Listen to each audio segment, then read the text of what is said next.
she went up, she's doing that for maybe prosecution. So camera down right there.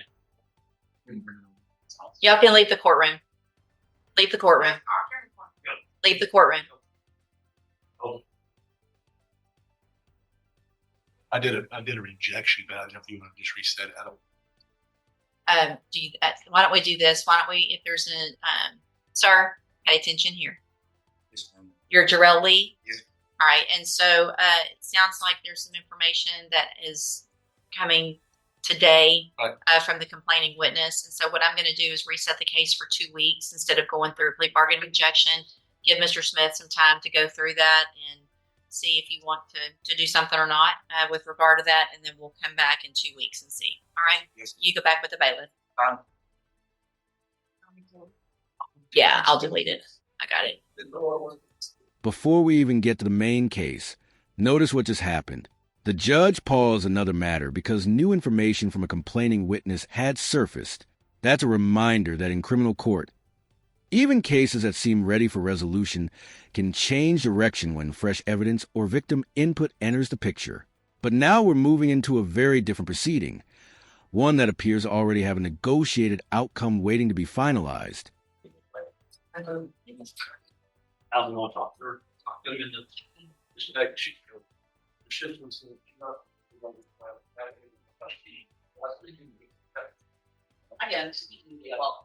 See, Ms. DeLage, are you ready on Heriberto Chavez? Mr. Chavez, Heriberto Chavez.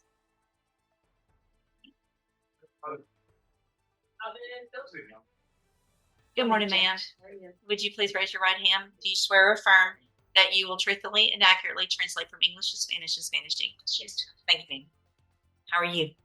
Excited. Congratulations. You had a graduate I saw. That's awesome. With a promising future. Right, kid.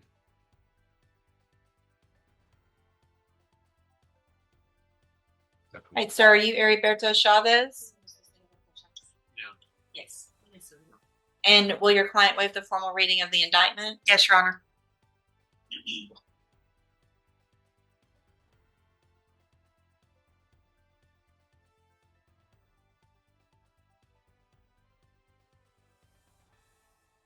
Mm-hmm.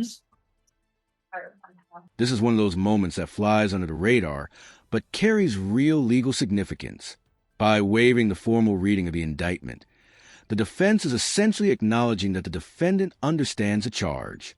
It's a routine step in plea proceedings, but also signals that everyone in the courtroom is already focused on a resolution rather than fighting over the facts at trial.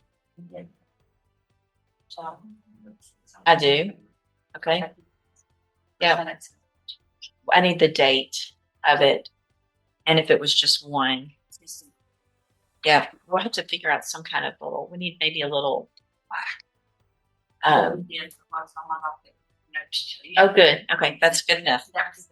All right, Mr. Chavez, in cause number 25, DCCR 0559, you're charged with a third-degree felony offense of deadly conduct discharging a firearm from May 8th of 2025. And how do you plead to that charge? Guilty or not guilty? Guilty. Are you pleading guilty freely and voluntarily?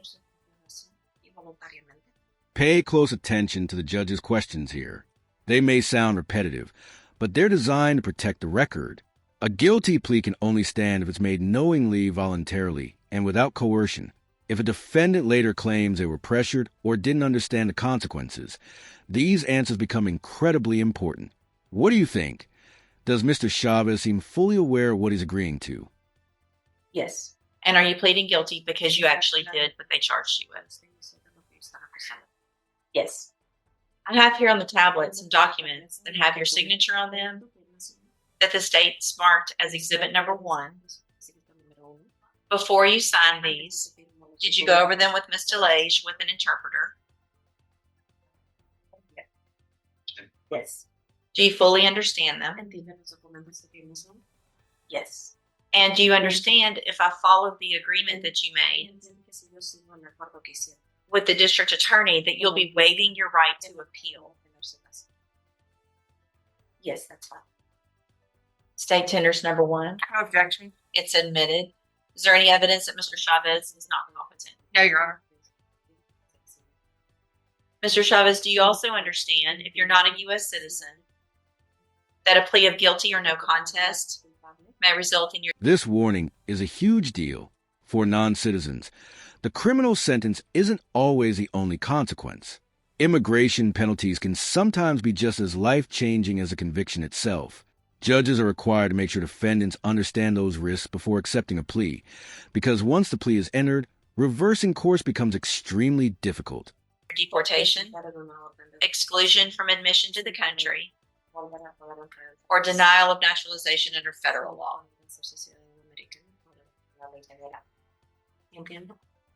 I understand.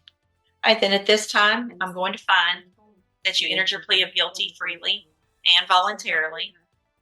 Find that you're mentally competent and you understand the nature and the consequences of your plea. Find sufficient evidence to find you guilty, and at this time find you guilty of deadly conduct. Sentence you in accordance with your agreement. And there it is, the moment everything becomes official. No dramatic trial, no jury deliberation, just a few words from the judge, and a negotiated agreement turns into a 6-year prison sentence. That's one of the most striking realities of the justice system. Many criminal cases are resolved through plea agreements rather than courtroom battles. Were you expecting a harsher sentence, or does 6 years seem appropriate given the charge? To a term of 6 years in the institutional division of the Texas Department of Corrections. You will receive credit on that sentence for any time that you've been in custody that the law gives you the right to receive. I am also making a finding that there was a failure to appear in a bond forfeiture September 16th of 2025. I'm handing you the trial court certification that shows this was an agreement that I followed, and so you waived your right to appeal. I also handed you a written admonishment regarding your ineligibility to possess a firearm or ammunition.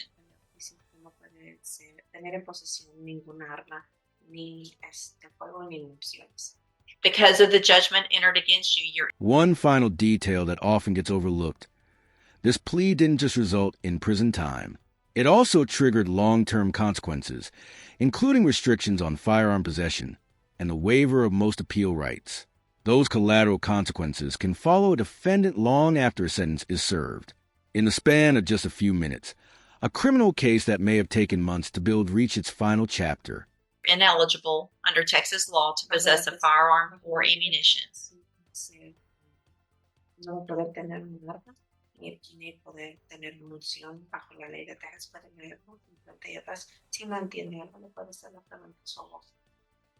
And the admonishment I handed you is in Spanish. You need to make sure and read it carefully. If you have any questions about the laws that make you ineligible to possess a firearm or ammunition, or how long that lasts, you can talk with Ms. DeLage. All right, good luck to you, sir. And go back with the bailiff. Thank you, Ms. Bursch. Thank you, Judge. Thank you, Judge. Just like that, this case comes to a close. A guilty plea to deadly conduct means no trial, a 6-year prison sentence, and the loss of firearm rights under Texas law. The judge made sure the plea was voluntary and fully understood before accepting it. Do you think taking the plea deal was the right decision?